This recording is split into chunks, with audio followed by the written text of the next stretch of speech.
നോക്കിയിട്ടാണ് ബാക്കിയെല്ലാം ഓർഗനൈസേഷൻസ് ഇവിടുത്തെ ബൈലോ വരെ ചെന്നൈയിൽ കൊണ്ടുപോയിട്ടുണ്ട്.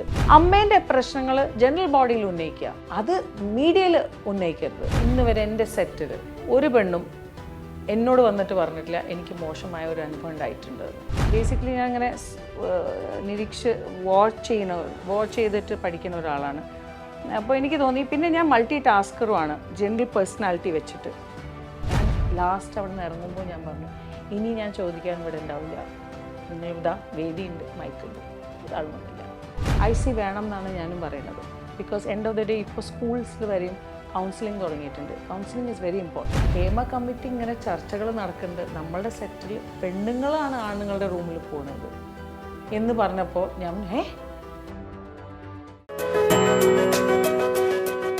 നമസ്കാരം, വാക്ക് മറുവാക്കിലേക്ക് സ്വാഗതം. ഇന്ത്യൻ സിനിമയ്ക്ക് മാതൃകയായി മലയാള സിനിമയിൽ ഒരു നയരൂപീകരണവുമായി സംസ്ഥാന സർക്കാർ മുന്നോട്ട് പോകുമ്പോൾ എവിടെയെങ്കിലും ഒരു മാറ്റമുണ്ടാകുമെന്ന് ഏറെ പ്രതീക്ഷയോടെയാണ് എല്ലാവരും കാത്തിരിക്കുന്നത്. അതിൻ്റെ തുടക്കമെന്നോണം മലയാള സിനിമയിലെ താരങ്ങളുടെ സംഘടനയായ അമ്മയുടെ തലപ്പത്ത് ചരിത്രത്തിലാദ്യമായി ഒരു വനിതയെ ജനാധിപത്യ രീതിയിൽ തിരഞ്ഞെടുത്തിരിക്കുകയാണ്. സ്ത്രീ ശാക്തീകരണം ഏറ്റവും അധികം ചർച്ച ചെയ്യപ്പെട്ട ഒരു മേഖലയിൽ ഒരു വനിത സംഘടനയുടെ തലപ്പത്ത് വന്നപ്പോഴാണ് ആ തെരഞ്ഞെടുപ്പിന് ഇത്രയേറെ പ്രസക്തി കൈവന്നത്.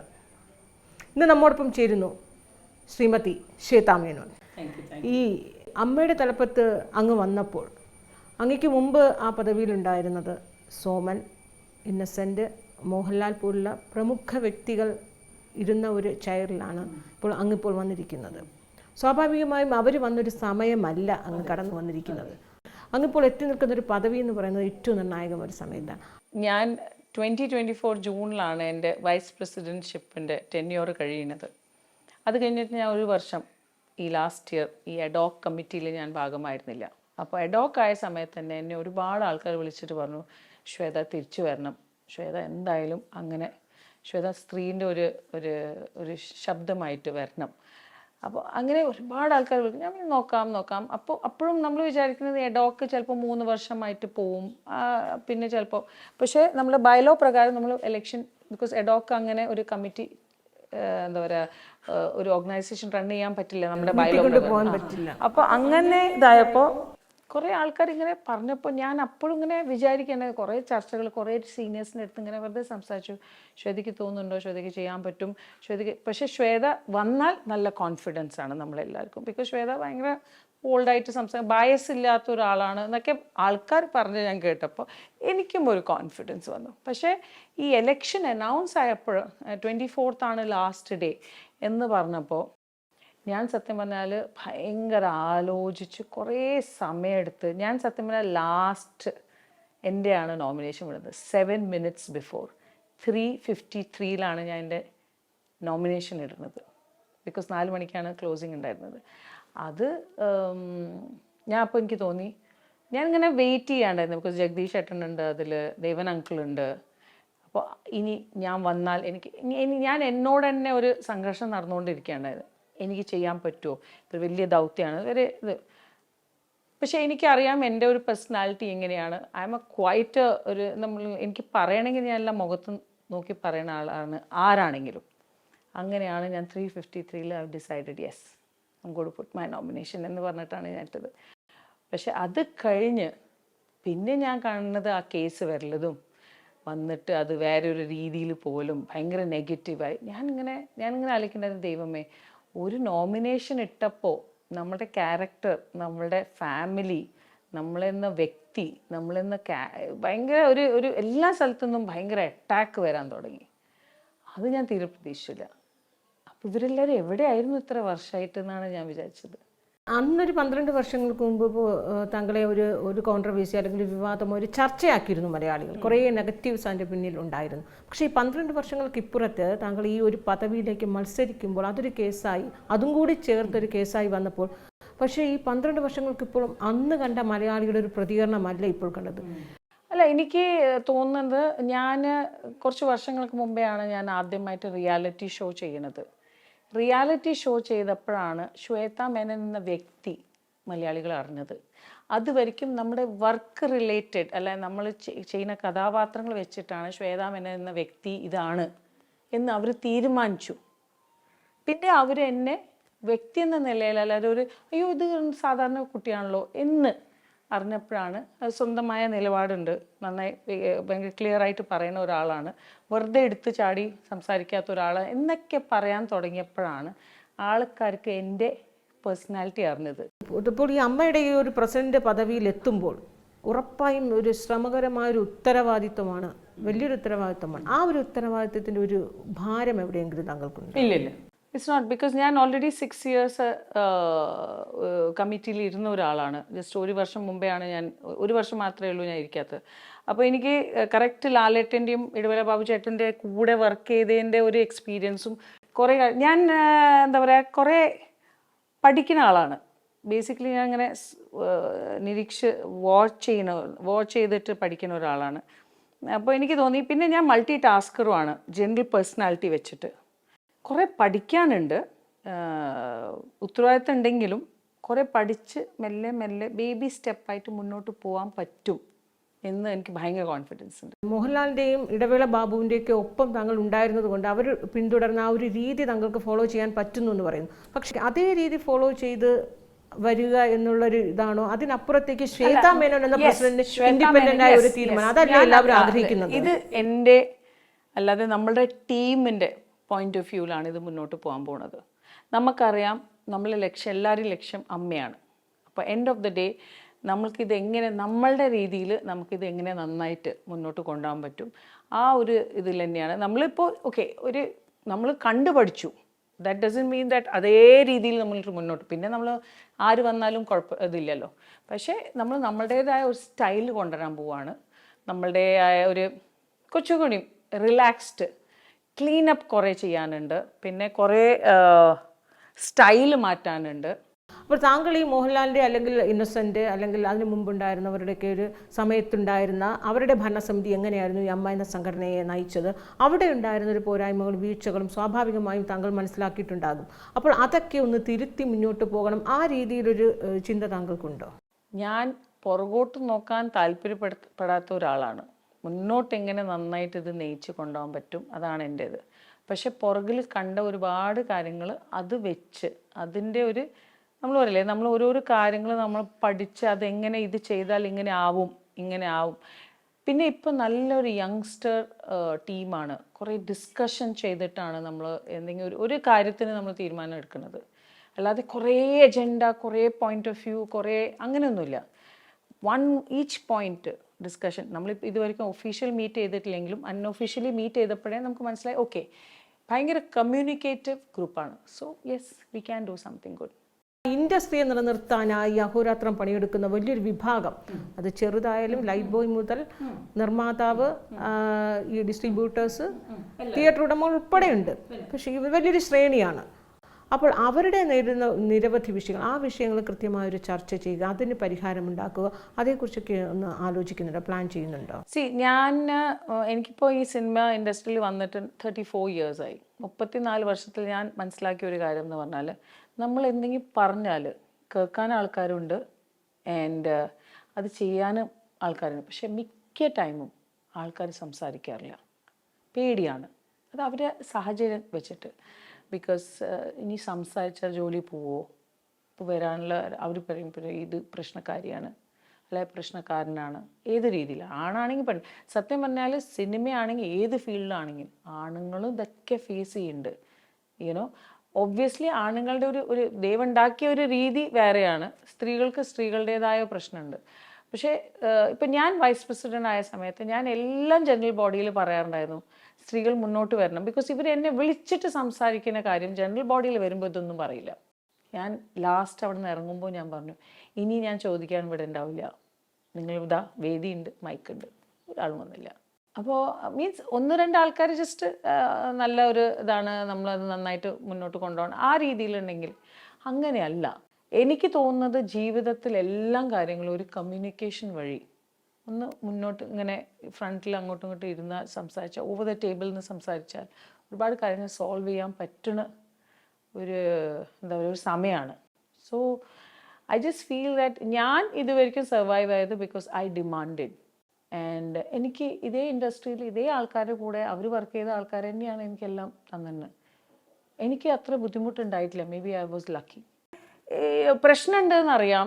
ഇപ്പം നമ്മൾ പറയില്ലേ, കുറച്ച് എനിക്ക് തോന്നുന്നു 4-5 ഇന്നസെൻ്റ് അങ്കിൾ ഉണ്ടായിരുന്നു തോന്നുന്നു. ആ സമയത്താണ് പാർവതി തിരുവോത്ത് നമ്മുടെ ജനറൽ ബോഡിയിൽ മേക്കപ്പ് ബാനിനെ പറ്റി, ബാത്റൂം എൻ്റെ പറ്റി സംസാരിച്ച് സ്ത്രീകൾ ഭയങ്കരമായി പ്രശ്നമുണ്ട് അങ്ങനെയാണ് നമ്മൾ കുറച്ച് എനിക്ക് തോന്നുന്നു ഒരു whatever I don't know I think Innocent uncle ഉള്ള സമയത്താണ് തോന്നുന്നു. അപ്പോൾ നമ്മളെല്ലാവരും yes we are there for you അങ്ങനെ. അത് കഴിഞ്ഞിട്ട് എത്രയോ സിനിമകൾ ഉണ്ടായിട്ടുണ്ട്. ഏതെങ്കിലും ഒരു സിനിമയ്ക്ക് ഒരു സ്ത്രീക്ക് ബാത്റൂം കിട്ടിയില്ലെങ്കിൽ എനിക്ക് തോന്നുന്നില്ല. ഞാൻ ഇന്ന് വരെ ചെയ്ത കുറച്ച് പടങ്ങളെ ഞാൻ ചെയ്തിട്ടുള്ളൂ അത് കഴിഞ്ഞ്. പക്ഷെ ആ ചെയ്ത പടങ്ങളൊന്നും ഞാൻ ഒരു സ്ത്രീയും ഒരു കംപ്ലൈൻറ്റോ അല്ലാതെ ഒരു പ്രശ്നമുണ്ട് എന്നും ഉന്നയിച്ചിട്ടില്ല. പക്ഷേ അതിനുശേഷം ഇന്ന് വരെ ആ ലൊക്കേഷനിലൊന്നും അവർക്ക് അങ്ങനെ ബാത്റൂം കിട്ടിയിട്ടുമില്ല. അവരാരും പരാതിയോ അറിയില്ല. അതുകൊണ്ടാണ് പ്രശ്നമുണ്ടോ പരിഗണിച്ചിട്ടുണ്ടോ ഒന്നും എനിക്കറിയില്ല. ഞാൻ അതാ പറയണത്.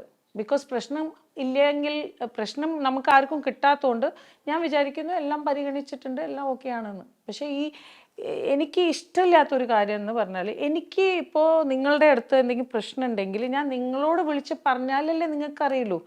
ആ കാര്യം ഞാൻ ഇൻസ്റ്റാഗ്രാമോ ന്യൂസ് വഴിയോ അല്ലാതെ യൂട്യൂബ് വഴിയോ അത് പറഞ്ഞാൽ ആ പ്രശ്നം സോൾവ് ആവുമോ? എനിക്ക് തോന്നുന്നില്ല. അതായത് പറയേണ്ട വേദികളിൽ ഇവർ പറയുന്നില്ല. പറയുന്ന സ്ഥലത്ത് പറയുന്ന ആളുടെ അടുത്ത് തന്നെ പറയണം. ഒരു വേദിയല്ല, ആളാണ് അവിടെ, അല്ലാതെ വ്യക്തി, അല്ലാതെ ഗ്രൂപ്പ്, അല്ലാതെ ഇത്. ഒരുപക്ഷെ ഇവരെയൊക്കെ ഭയപ്പെടുത്തുന്നത് ഇവരുടെ ഒരു ഫ്യൂച്ചറിനെ എങ്ങനെ ബാധിക്കും, അത്തരം ഇവരുടെ അവസരങ്ങൾ എനിക്ക് അവരെ കംപ്ലൈന്റ് അവർ ചെയ്യുന്നത് റോങ് ആണെന്നും പറയാൻ പറ്റില്ല. ഒരു ലീഗൽ വേദി മീൻസ് ഒരു IC ഇപ്പോൾ ഇന്റേണൽ കംപ്ലൈന്റ് കമ്മിറ്റി ആയിരുന്നത് ഇപ്പോൾ ഇന്റേണൽ കമ്മിറ്റി എന്ന രീതിയിലൊക്കെ ഫോം ചെയ്യുന്നുണ്ടല്ലോ. അത്തരം ഈ ICയിലൂടെയൊക്കെ ഒരുപക്ഷെ ഇതൊരു തുറന്നു പറയാൻ അല്ലെങ്കിൽ കൃത്യമായി ഇത് ലീഗലാണ്, ഇത് ഇത്രയും ആവശ്യങ്ങൾ ഇവർക്ക് ലൊക്കേഷൻ ആയാലും അത് പ്രീ പ്രൊഡക്ഷൻ മുതൽ പോസ്റ്റ് പ്രൊഡക്ഷൻ വരെ ഉണ്ടാകണമെന്നൊരു ലൊക്കേഷനിൽ IC ഉണ്ട്. എല്ലായിടത്തും ഉണ്ടെന്ന് അങ്ങേക്ക് ഉറപ്പിക്കാൻ പറ്റും? അല്ല, എനിക്ക് തോന്നുന്നു അങ്ങനെ ഇപ്പൊ എല്ലാവരും ഉണ്ട്, എല്ലാവരും ചെയ്യേണ്ടത്. ബിക്കോസ് ഗവൺമെന്റ് റൂളാണത്. So it's must. എനിക്ക് തോന്നുന്നു ഇപ്പോൾ പ്രൊഡ്യൂസർ കൗൺസിലിൽ നമ്മൾ കോൺട്രാക്ട് സബ്മിറ്റ് ചെയ്യുമ്പോൾ ICന്റെ കോൺട്രാക്റ്റും സബ്മിറ്റ് ചെയ്യണം എന്നാണ് റൂള്. വലിയ താരങ്ങളുടെ ബിഗ് ബഡ്ജറ്റ് ചിത്രങ്ങളിൽ പോലും അങ്ങനെ ഒരു IC ഇല്ല. അത് ഉണ്ടെങ്കിൽ തന്നെ അതൊരു പേരിന് മാത്രമാണ്. ഈ ഒരു ശരിക്കും അതൊരു കൃത്യമായി പ്രാവർത്തികമാക്കേണ്ടതാണ് എന്ന് എല്ലാ ലൊക്കേഷനും. അല്ല, ഇത് അമ്മേൻ്റെ മാത്രമായ ഒരു വിഷയമല്ല. ബിക്കോസ് ഇതിന് നമുക്ക് പ്രൊഡ്യൂസർ വേണം, means full time, because MACTA വേണം, എല്ലാവരും ഒരുമിച്ച് മാത്രമേ ഇത് മുന്നോട്ട്. IC വേണം എന്നാണ് ഞാനും പറയുന്നത്. Because end of the day ഇപ്പോൾ സ്കൂൾസിൽ വരെയും കൗൺസിലിംഗ് തുടങ്ങിയിട്ടുണ്ട്. Counselling is very important. നമുക്ക് ഒരു പ്രശ്നം വരുമ്പേ അപ്പോൾ കൗൺസിലിംഗ് ചെയ്താൽ ചിലപ്പോൾ അത് അപ്പം മാറും, യുനോ. അപ്പോൾ IC for me is like A counselling session. നമുക്കൊരു സീൻ ചെയ്യുമ്പോൾ നമുക്ക് ചില സമയത്ത് ഭയങ്കര ഇമോഷണലി ഡിസ്റ്റർബ് ആവും, യുനോ. ആ ഇമോഷണലി ഡിസ്റ്റർബ് ആകുമ്പോൾ അവിടെ ഒരു IC ഞാൻ പറയുന്നത് ഈ IC എന്ന് പറഞ്ഞാൽ ഇതല്ല, ഇത് മാത്രമല്ല, ഇമോഷൻസും ICയിൽ വരും. ഒരാൾക്കൊരു ഇപ്പോൾ എനിക്ക് 2 ദിവസം മുമ്പേ നമ്മുടെ ഒരു സീനിയർ ആർട്ടിസ്റ്റ് എന്ന് പറഞ്ഞാൽ അറിയപ്പെടുന്ന ഒരു നടിയാണ്. അവർക്ക് സംസാരിക്കാൻ ആരും ഉണ്ടായിരുന്നില്ല. അവരെന്നെ ഒരുപാട് ഒരു 40-50 മിനിറ്റ്സ് അവരിരുന്ന് ഒരു 10 മണി തൊട്ട് 11:15 വരെ ഞാൻ സംസാരിച്ചു. എനിക്ക് I just felt it's so important. ഭയങ്കര സങ്കടം തോന്നി. Because I can understand what it is, കുറേ കാര്യങ്ങൾ നമുക്ക് പഠിക്കാനുണ്ട്. It's not only about career. തൊഴിലിടങ്ങളുണ്ട്, അതൊരു ഇക്വാലിറ്റി, അതൊന്ന് പരിഹരിക്കുക. അത് പരിഹരിക്കുന്നിടത്ത് അതാണ് ബേസിക്കായി പരിഹരിക്കേണ്ട ഒരു വിഷയം. അത് പരിഹരിക്കുമ്പോൾ മാത്രമേ പരസ്പരം ഗിവ് ആൻഡ് ടേക്ക് റെസ്പെക്ട് എന്നൊരു സൊല്യൂഷൻ ഉണ്ടാകത്തുള്ളൂ. അത് പരിഗണിക്കുന്നതിൽ ഒരുപാട് കാര്യങ്ങൾ നമുക്ക് നോക്കാനുണ്ട്. ഒന്നാണെങ്കിൽ ഇപ്പം ഞാൻ പോയിട്ട് നമ്മളിപ്പോൾ ഒരു കോൺട്രാക്റ്റിൽ ഇത് വെക്കുന്നു, ഇതൊക്കെ വേണം എന്ന് ഇത് പറഞ്ഞാൽ, ഇപ്പോൾ ഞാൻ പ്രൊഡ്യൂസറിൻ്റെ അടുത്ത് സംസാരിക്കുമ്പോൾ എനിക്ക് ഇതൊക്കെ വേണം, ഇതാണ് എൻ്റെ കംഫർട്ട് സോൺ എനിക്ക് എൻ്റെ കംഫർട്ട് സോൺ ഭയങ്കര ഇമ്പോർട്ടൻ്റ് ആണ്. അങ്ങനെ ഓരോരോ ആൾക്കാരുടെ ഓരോരോ കംഫർട്ട് സോൺ ഉണ്ട്, മനസ്സിലായോ? അപ്പോൾ പിന്നെ നമ്മുടെ നമ്മൾ എത്രയോ കോൺട്രാക്റ്റ് മാറ്റിയിട്ടുണ്ട്, എത്രയോ കാര്യങ്ങൾ നമ്മൾ മാറ്റിയിട്ടുണ്ട്, അത് അതിൻ്റെതായ പിന്നെ ജസ്റ്റ് ശ്വേതാ മേനോൻ വന്നുകൊണ്ട് ഇത് 3 വർഷത്തിൻ്റെ ഉള്ളിൽ ഇത് മാറും എന്ന് ഞാൻ പറയില്ല. പക്ഷേ yes, this is one of the main problem. നമ്മൾ എന്താ പറയുക, ചർച്ച ചെയ്യാൻ മാത്രമല്ല മീറ്റിങ്സും നടക്കാൻ പോവാണ്. നമ്മുടെ പ്രൊഡ്യൂസേഴ്സ് അവരെല്ലാവരും സപ്പോർട്ട് ചെയ്യാൻ റെഡിയാണ്. We have to sit and understand എങ്ങനെ നമുക്ക് ഇത് ട്യൂൺ ചെയ്യാം. Because end of the day ഒരു ചെറിയ ഇൻഡസ്ട്രിയാണ്. എവറി മണി മാറ്റേഴ്സ് ഇവിടെ. ലഹരിയുടെ ഒരു വ്യാപനം, അത് കോൺക്ലേവിൽ മുഖ്യമന്ത്രി പോലും കൃത്യമായി പറഞ്ഞതാണ്. സിനിമകളിലെ കഥാപാത്രങ്ങൾ വയലൻസിന് ഇമ്പോർട്ടൻസ് കൊടുക്കുന്ന തീം പോലും വരുന്നു. അതിനപ്പുറത്തേക്ക് ആ തീം വരുന്നു, അതിനപ്പുറത്തേക്ക് ലൊക്കേഷനിൽ പോലും ഈ ഇതിൽ ഡ്രഗ്സ് ഉപയോഗിക്കുന്ന ഒരു ജനറേഷൻ ഫോം ചെയ്ത് വരുന്നു. അല്ല, ഏറ്റവും വലിയ സിനിമ ആൾക്കാർ കാണുന്നത് ന്യൂസ് ചാനലല്ലേ. അതിലെന്തെങ്കിലും പോസിറ്റീവ് നമ്മുടെ സൊസൈറ്റിയിൽ നടക്കുന്ന കാര്യം കാണിക്കണ്ടോ? ഇല്ല. നമ്മളെല്ലാവരും സ്റ്റോപ്പ് ചെയ്ത് തന്നെ ഓൺലി ബിക്കോസ് അതിലെല്ലാം നമുക്ക് സങ്കടം വരും. എല്ലാം നെഗറ്റീവ്, ഒരു നല്ല കാര്യം പറയണേ ഇല്ല. നമ്മളുടെ സൊസൈറ്റീൻ്റെ റിഫ്ലക്ഷനാണ് നമ്മുടെ സിനിമ.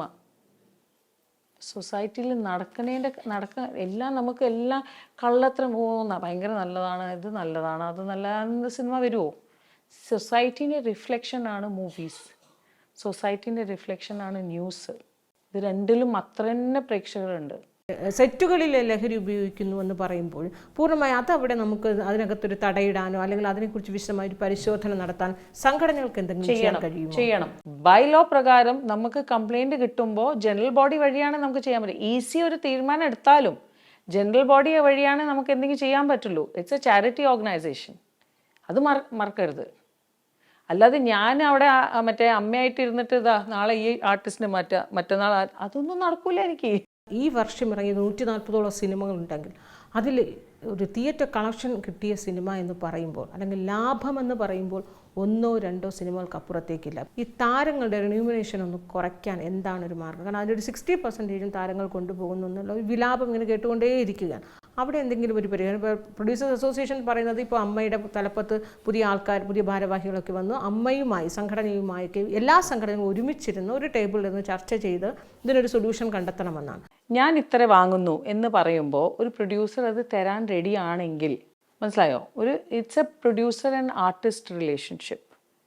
നമ്മൾ ഒരു പേ കാർഡില്ല ഇവിടെ ഇതില്ലല്ലോ. സിഇഒന് ഇത്ര സാലറി കിട്ടും, അസിസ്റ്റൻറ്റ് ഇതിന് ഇത്ര കിട്ടും, അങ്ങനെ ഒരു ഇതില്ല. ഇപ്പോൾ ലാലേട്ടൻ ചോദിക്കുന്ന സാലറി അല്ല ഉണ്ടാവുക ശ്വേതാ മേനോൻ, മീൻസ് ഞാൻ ഇപ്പോൾ എന്നെ പറ്റിയോ ശ്വേതാ മേനോൻ മാർക്കറ്റ് വാല്യൂ ആണ്. അതെ, എക്സാക്ട്ലി. ആ മാർക്കറ്റ് വാല്യൂ ആരാണ് നിശ്ചയിക്കുന്നത്? പ്രൊഡ്യൂസറും ആർട്ടിസ്റ്റും അല്ലേ. അല്ലെങ്കിൽ ഒരു സൂപ്പർ സ്റ്റാറിനെ വെച്ച് സിനിമ നിർമ്മിക്കുമ്പോൾ അതിൻ്റെ ഒരു 60% സൂപ്പർ സ്റ്റാറിൻ്റെ റിന്യൂമിനേഷന് പോവുകയാണ്. ബാക്കി വെച്ച് അതിൻ്റെ ഒരു റിട്ടേൺ അത്ര പോലും തിരിച്ചു കിട്ടുന്നില്ല. അങ്ങനെ പല നിർമ്മാതാക്കളും ഈ തകർന്നടിയുന്നൊരു കാഴ്ച പോലും നമ്മൾ കണ്ടത്. ഇത് സത്യം പറഞ്ഞാൽ അമ്മ മാത്രം ഇരുന്ന് ഒരു സ്ഥലത്തല്ല, ഉറപ്പായും ഞാൻ ഇപ്പോഴും പറയുന്നത് എന്നെ സംബന്ധിച്ച് ഇറ്റ്സ് എ വെരി പേഴ്സണൽ. ഇപ്പോൾ ഞാൻ ചിലപ്പോൾ നിങ്ങളുടെ സിനിമയിൽ ചോദിക്കുന്ന സാലറി എല്ലാം ഉണ്ടാവുക, ഞാൻ മറ്റേ ആളുടെ ഇതുണ്ടാവുക. It's a very understanding. ചിലപ്പോൾ ഞാൻ ഡിസ്കൗണ്ട് ആയിട്ട് കൊടുക്കുന്നുണ്ടാവും, ചിലപ്പോൾ ഞാൻ നന്നായി വാങ്ങുന്നുണ്ടാവും salary. It's all a personal thing. ഇത് ഭയങ്കര ഒരു ഇമോഷണൽ ഫീൽഡ് ആയതുകൊണ്ട് ഒരു പേ സ്കെയിൽ എന്ന് പറഞ്ഞ സാധനം. പിന്നെ നിങ്ങൾ പറഞ്ഞ പോലെ മാർക്കറ്റ് വാല്യൂ ചർച്ച ചെയ്ത് ഇതിനൊരു പരിഹാരം കണ്ടെത്താൻ കഴിയില്ല എന്നാണോ? അത് എനിക്ക് തോന്നുന്നില്ല.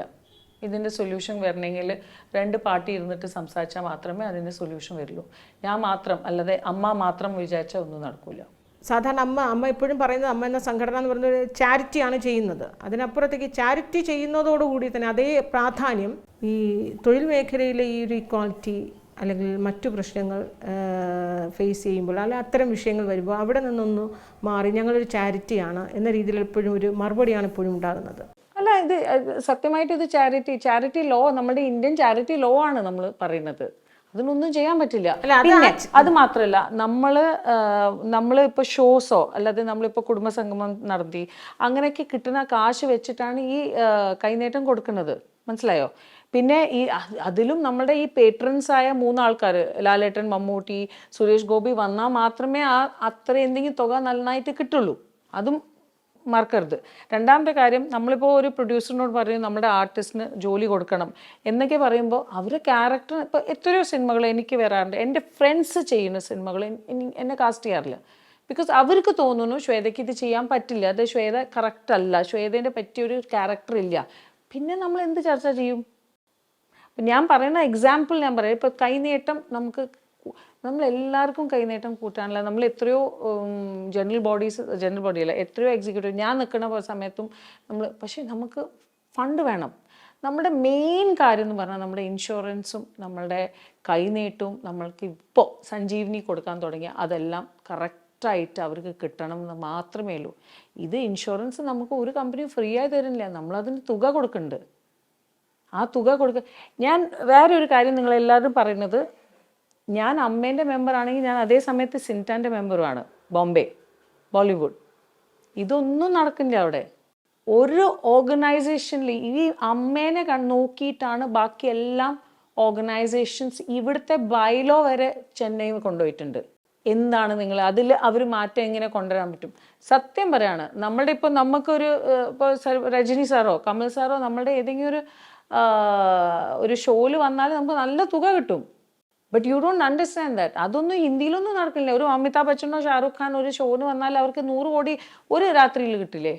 നമുക്ക് ഒന്നുമില്ലെങ്കിൽ ലാലേട്ടനാണെങ്കിൽ മമ്മൂട്ടി ആണെങ്കിൽ സുരേഷ് ഗോപി, അവരെ സപ്പോർട്ടാണ് നമ്മൾ ഇതുവരെയ്ക്കും ഇവരെല്ലാവർക്കും കൈനീട്ടം കിട്ടുന്നത്. അപ്പോൾ നമുക്ക് എങ്ങനെയെങ്കിലും നമുക്ക് കൂട്ടാതെ നമുക്ക് ഇപ്പോൾ കൊടുക്കണത് തന്നെ മാസാമാസം എത്തണേ എന്ന് മാത്രമേ പ്രാർത്ഥനയുള്ളൂ. പിന്നെ എല്ലാവരും 65+ ആണ്. മിക്ക ആൾക്കാർക്കും ഭയങ്കര മോശം മെഡിക്കൽ ഇതാണ്. ഏത് ഓർഗനൈസേഷനാണ് നിങ്ങൾക്ക് 5 lakhs to 7 lakhs ഫ്രീ ആയിട്ട് തരിക ഇൻഷുറൻസ്? നോബഡി. സിനിമയിലൊരു പവർ കമ്മിറ്റി ഉണ്ട് എന്ന് പറയുന്നത് ഒരു ഫാക്ട് തന്നെയാണ്. പിന്നെ പവർ കമ്മിറ്റി ഉണ്ടല്ലോ, ഓഫ് കോഴ്സ്, വൈ നോട്ട്? ഞാൻ പറഞ്ഞിട്ടുണ്ട്, യെസ്, പവർ കമ്മിറ്റി ഉണ്ട്. അതേ സമയത്ത് എല്ലാം കമ്മിറ്റി ഉണ്ട് ഇവിടെ. കമ്മിറ്റീന് ഒരു കുറവുമില്ല. ഈ കമ്മിറ്റി ഉണ്ട്, ആ കമ്മിറ്റി ഉണ്ട്, പ്രൊഡ്യൂസർ കമ്മിറ്റി ഉണ്ട്, ആർട്ടിസ്റ്റ് കമ്മിറ്റി ഉണ്ട്. ഈ പവർ കമ്മിറ്റി ആണോ ഈ സിനിമ മലയാള സിനിമയെ നിയന്ത്രിക്കുന്നതൊക്കെ? അങ്ങനെ ഒന്നുമില്ല. Every way what I am saying is, നിങ്ങൾ എല്ലാം നെഗറ്റീവായിട്ട്, ഞാൻ ഒരു കാര്യം നെഗറ്റീവായിട്ട് പറഞ്ഞത്, I am very proud of this industry. പക്ഷേ ഞാൻ പറയുന്നത്, ഏത് ഇൻഡസ്ട്രിയിൽ നമ്മൾ സർവൈവ് ചെയ്യണമെങ്കിൽ നമുക്ക് നമ്മളുടേതായ ഒരു വ്യക്തിത്വം, നമുക്ക് നമ്മളുടേതായ പ്രയോറിറ്റീസ് ഭയങ്കര ക്ലിയർ ആവണം. അത് ആണാണെങ്കിലും പെണ്ണാണെങ്കിലും. നമ്മൾ നമ്മുടെ ജോലി കറക്റ്റായി ചെയ്താൽ നമുക്ക് എന്തായാലും നമ്മൾ ചോദിക്കുന്ന കാര്യങ്ങൾ ഇതേ പ്രൊഡ്യൂസർ തരും എന്ന് ഞാൻ പൂർണ്ണമായിട്ട് വിശ്വസിക്കുന്ന ആളാണ്. വലിയൊരു മാറ്റം ഇപ്പോൾ ഉണ്ടായിട്ടുണ്ട്. അതാവണം. ബിക്കോസ് ഇപ്പോൾ മെല്ലെ മെല്ലെ ആൾക്കാർ, പക്ഷേ ഞാൻ പറയുന്നത് അമ്മേൻ്റെ പ്രശ്നങ്ങൾ ജനറൽ ബോഡിയിൽ ഉന്നയിക്കുക, അത് മീഡിയയിൽ ഉന്നയിക്കരുത്. ഇപ്പോൾ മീഡിയ അല്ല സോൾവ് ചെയ്യാൻ പോണത്. ജനറൽ ബോഡിയിൽ ഒരുപക്ഷെ അവർക്ക് വിശ്വാസം ഇല്ലാഞ്ഞിട്ട് കൊണ്ടായിരിക്കുമോ ഈ മീഡിയയോടൊക്കെ പറയുന്നത്? ഇതിൽ ഉന്നയിച്ചാലല്ലേ വിശ്വാസം ഉണ്ടോ ഇല്ലേന്ന് അറിയാം. ഇപ്പൊ അങ്ങ് തന്നെ പറഞ്ഞു, ഇത് പാർവതി തിരുവോത്ത് ഒരിക്കലും ജനറൽ ബോഡിയിൽ ഈ വിഷയം സംസാരിച്ചില്ലേ? അത് കഴിഞ്ഞിട്ടല്ലേ മേക്കപ്പ് വാൻ എല്ലാം വന്നത്. ഇപ്പൊ എത്ര വർഷം മുമ്പാണ്? ഇപ്പൊ കുറച്ച് ദിവസമല്ലേ ആയിട്ടുള്ളൂ, കുറച്ച് വർഷങ്ങളല്ലേ ആയിട്ടുള്ളൂ. കാസ്റ്റിംഗ് കൗച്ച് എന്നത് ഇപ്പോഴും ഈ ഇൻഡസ്ട്രിയിലുണ്ട്. അത് എല്ലാ ഫിലിം ഇൻഡസ്ട്രിയിലുണ്ട്. പക്ഷെ നമുക്ക് മലയാള സിനിമയിൽ അതുണ്ടോ? കാരണം മലയാള സിനിമയിലെ ഒരു വിഷയമാണ് ഹേമ കമ്മിറ്റി റിപ്പോർട്ടായി പുറത്തു വരികയും അതുണ്ട് എന്ന് വെളിപ്പെടുത്തലുമായി പലരും രംഗത്ത് വരികയൊക്കെ ചെയ്തപ്പോൾ, ശരിക്കും അങ്ങനെ ഒരു കാസ്റ്റിംഗ് കൗച്ച് ഉണ്ട് എന്ന് അങ്ങേക്ക് എപ്പോഴെങ്കിലും അങ്ങയുടെ ഈ ഇത്രയും വർഷത്തെ ഒരു സിനിമ എക്സ്പീരിയൻസിൽ അങ്ങേക്ക് എപ്പോഴെങ്കിലും തോന്നിയിട്ടുണ്ട്? ആരെങ്കിലുമൊക്കെ അങ്ങയോട് എവിടെയെങ്കിലുമൊക്കെ പറഞ്ഞ് കേട്ടിട്ടുണ്ടോ? ഇന്ന് വരെ എൻ്റെ സെറ്റിൽ ഒരു പെണ്ണും എന്നോട് വന്നിട്ട് പറഞ്ഞിട്ടില്ല എനിക്ക് മോശമായ ഒരു അനുഭവം ഉണ്ടായിട്ടുണ്ട് എന്ന്. അത് ഞാൻ സത്യം പറയാണ്. ഒരു ജൂനിയർ ആർട്ടിസ്റ്റ് പോലും പറഞ്ഞിട്ടില്ല? ഒരാളും വന്നിട്ടില്ല, ഒരാൾ വന്നിട്ടുമില്ല, ഒരാളും പറഞ്ഞിട്ടുമില്ല. ബിക്കോസ് എന്നെ സംബന്ധിച്ച് എന്താ അറിയോ, എന്നോട് പറഞ്ഞാൽ ഞാൻ അപ്പോൾ ചോദിക്കുന്ന ഒരാളാണെന്ന് എല്ലാവർക്കും അറിയാം. പിന്നെ ഞാൻ അവരെ രണ്ടാളും ഇരുത്തി സംസാരിപ്പിക്കും. ഇത് ഭയങ്കര കോമഡിയാണ്. ഇപ്പോൾ എന്നോട് ഒരു പ്രൊഡക്ഷൻ മാനേജർ പറഞ്ഞതാണ്, ഹേമ കമ്മിറ്റി ഇങ്ങനെ ചർച്ചകൾ നടക്കുന്നുണ്ട്, നമ്മളുടെ സെറ്റിൽ പെണ്ണുങ്ങളാണ് ആണുങ്ങളുടെ റൂമിൽ പോകുന്നത് എന്ന് പറഞ്ഞപ്പോൾ ഞാൻ എന്ത് ധൈര്യ, ഹേമ കമ്മിറ്റി ചർച്ച നടന്നുകൊണ്ടിരിക്കുകയാണ് കേരളത്തിൽ എന്ന് പറഞ്ഞപ്പോൾ ഞാൻ അതും നടക്കുന്നുണ്ട്. നിങ്ങളുടെ ചോയ്സസ് എന്താണെന്നാണ്. It's all. ഞാൻ അതാ പറഞ്ഞത്, ഒരു ഫീൽഡിലും എനിക്ക് എന്ത് ചെയ്യണമെന്ന് ഞാനാണ് തീരുമാനിക്കുക. അപ്പോൾ പക്ഷേ ഇതൊക്കെ കേൾക്കുമ്പോൾ ഞാൻ എപ്പോഴും ഇങ്ങനെ ആലോചിക്കും, എന്തുകൊണ്ടാണ് ഇവർ അപ്പോൾ പറയാത്തത്?